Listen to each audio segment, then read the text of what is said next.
So, figurative language, in contrast to literal language, figurative language is when we use words or when we understand language beyond that basic meaning, beyond what is just written on the page.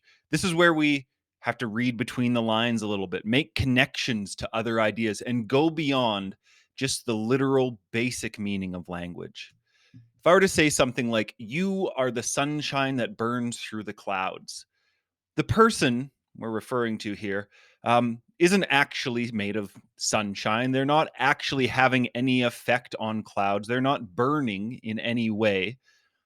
We're speaking figuratively. We're saying that they are some brightness, some sort of even just when I try to make it more literal, I'm still speaking figuratively. They're not actually brightness. They are making a person's days better on some level, if we're trying to make this as literal as possible. If you're sunshine burning through clouds, you are making difficult situations easier for someone. But what we're doing here, we're unpacking the figurative meaning of this phrase.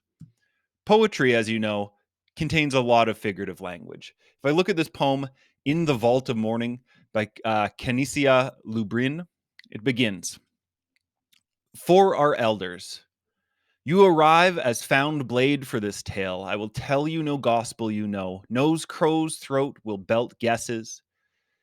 This year, sound out the life I spend in the company of those who are all on their way to another world.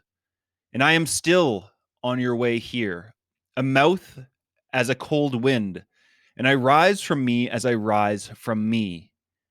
And I lift us, bad as the night air, bad as it in hurricane season, and sudden as we're filled with the black wind.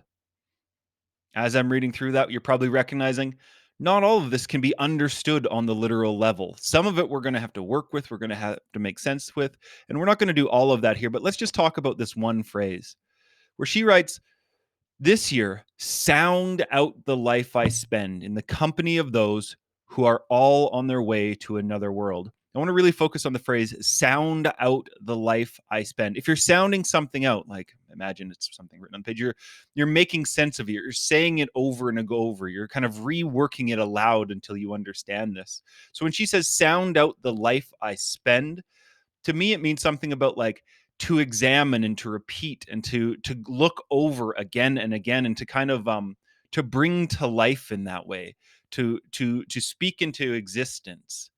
um so I think here she's talking about bringing to life through examination, reflecting on, speaking about possibly the past year of her life. So as we said, most of this is figurative. There's a lot going on in this poem. um, and I think there's some great examples of figurative language within it.